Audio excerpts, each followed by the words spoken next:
আসসালামু আলাইকুম ওরহমতুল্লাহ। আল্লাহর অশেষ মেহেরবানিতে এবং আপনাদের দোয়ায় আমি আলহামদুলিল্লাহ ভালো আছি। আমি গত পরশুদিন আপনাদেরকে বলছিলাম যে বাহিরে প্রচণ্ড বৃষ্টি হয় এবং বৃষ্টির কারণে আমরা পর্দা সবসময় ফালায় রাখি, আর মুরগি পর্যাপ্ত পরিমাণ আলো পাইতেছে না, সেই কারণে মুরগি এখনও ঠোকরাঠুকরি করে না। তো সেই কথার অবসান আজকে ঘটাই দিছে তারা, গতকাল রাত্রেই ঘটাইছে। তো গতকালকে রাত্রের ভিডিওই ধারণ করে রাখছি। তারা এরকম একটা কাজ করছে, মানে একটারে ঠোকরায় একবারে পিছনের যে পাখাটা থাকে, এই পিছনে যে পাখনাটা থাকে এগুলোর খুলে ফেলাইছে, আরেকটার এইখান দিয়ে ছিদ্র করে ফেলাইছে। তো সেগুলো আপনাদেরকে আমি দেখাবো। আজ কিন্তু আমাদের মুরগির বাচ্চার বয়স 18 দিন। তো তারা যেই কাজটা করছে সেটা তো আপনাদেরকে দেখাবোই, আর আমি আপনাদেরকে দেখাবো কিভাবে মুরগির বাচ্চাকে ঠোঁট সেঁকা দিতে হয় এবং সঠিকভাবে ঠোঁট সেঁকা দিতে হয়। যদি কোনোভাবে আপনার এটা সেঁকা দিতে গিয়ে দেখেন সেঁকা দিছি, কিন্তু আমরা সেঁকা দিতে গিয়ে যদি আপনার এই জিহ্বা পুড়ে যায় তাহলে কিন্তু তারা খাইতে পারবে না। তো সেই দিকে খেয়াল রাখতে হবে। তো দেখতে থাকেন কীভাবে আমরা ঠোঁট সেঁকা দিলাম। এই বাচ্চাটারই পিছনের এই যে অনেকগুলো পোর উঠায় ফেলাইছে ঠোকরায়া, আর এইটার গলার এখান দিয়ে প্রায় ছিদ্র করে ফেলাইছে। তো আমরা এই দুইটারে ধইরা আপনার হলুদ লাগাই দিছিলাম, কারণ হলুদ লাগাই দিলে হয় কি আপনার ওই ঘাড় জায়গাটার মধ্যে হলুদ একটা আবরণ পড়লে তখন আর ওই মুরগিগুলো এটার মধ্যে ঠোকর আর দেয় না। আর যদি আপনার এই অবস্থা লালই থাকে তো আপনি যেই কোনো সময় ছাড়ার সাথে সাথেই ওগুলি আবার ঠোকরাঠুকরি শুরু করে দেবো এবং আবার রক্ত বাইর করে দেবো। তাই আমরা এই যে হলুদ দিয়ে দিচ্ছি যাতে করে এগুলির মধ্যে রাইখে দিলে এখানে যেখানে রাখতেছি সেখানে কিন্তু আমাদের সব মুরগি না, এখানে যে কিছু মুরগি আছে চোখের একটু সমস্যা এখনও রয়েছে সেগুলোর সাথে রাখতেছি যাতে না ঠোকরাঠুকরি করতে পারে। যেহেতু এগুলির চোখের সমস্যা, এগুলোর ঠোকর দিবে না।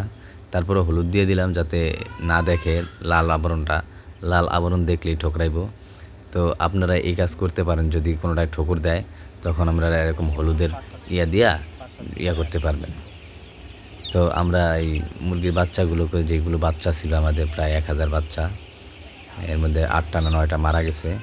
বাদবাকি সবগুলারই আমরা সেঁকা দিছিলাম। তো সেঁকা দিতে গিয়ে দেখেন আপনাদের সবসময় সেঁকা দেওয়ার সময় একটা জিনিস খেয়াল করতে হবে। এই যে আমি কীভাবে দিতেছি খেয়াল করেন। আপনাদের খেয়াল করতে হবে হলো বাচ্চার ঠোঁট চাপ দিয়ে ধরতে হবে যাতে জিহ্বাটা না বের হয়ে আসে। ভালো করে খেয়াল করেন কীভাবে দিতেছি। এই যে দেখেন নিচের ঠোঁটের নিচে কিন্তু আমি ভালো করে চাপ দিয়ে ধরতেছি যাতে জিহ্বাটা সামনের দিকে না চলে আসে। যদি জিহ্বাটা সামনের দিকে চলে আসে তাহলে ওই মেশিনের সেঁকা খাবে, আর সেঁকা খাইলে এই বাচ্চাটার খাবার খাইতে পারবে না, অসুস্থ হয়ে পড়বে, এক পর্যায়ে মারা যাবে।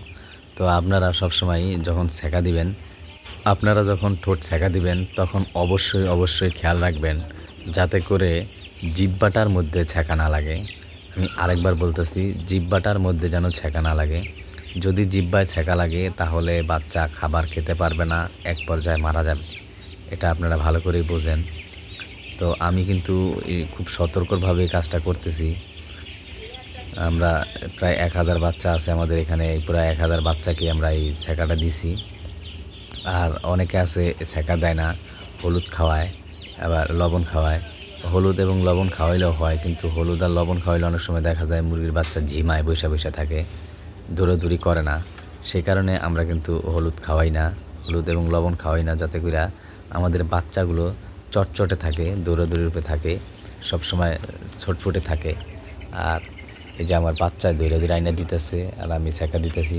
তো এগুলো কিন্তু আমরা গতকাল রাতেই সেঁকা দিছি, কিন্তু আজ আপনাদেরকে সেই ভিডিওগুলো দিছি। আর আজকে কিন্তু আলহামদুলিল্লাহ মুরগির বাচ্চা ভালো আছে। যে প্রথমে যে ভিডিওটা আমি দেখাইছি যে আজ আমাদের মুরগির বাচ্চার বয়স 18 দিন, সেই সময় কিন্তু আপনারা বাচ্চাগুলো দেখছেন, এগুলো সেঁকা দেওয়া হয়ে গেছে। তো দেখতে থাকেন আমি কিভাবে সেঁকা দিই। আর আমার ভিডিওগুলো যদি আপনাদের কোনো উপকারে আসে তাহলে অবশ্যই লাইক, কমেন্ট, শেয়ার এবং সাবস্ক্রাইব করবেন। আর আপনারা আমার এবং আমার মুরগিগুলোর জন্য দোয়া করবেন যাতে সুস্থভাবে আমি মুরগিগুলোকে বিক্রি করার আগ পর্যন্ত পালতে পারি। আসসালামু আলাইকুম ওরহমতুল্লাহ ওবারাকাতু। আল্লাহ হাফেজ। ধন্যবাদ ভিডিও সম্পূর্ণ দেখার জন্য। ঠোঁটটা কেমন সেঁকা দিই এটা দেখা, খালি ঠোঁটটা দেখা।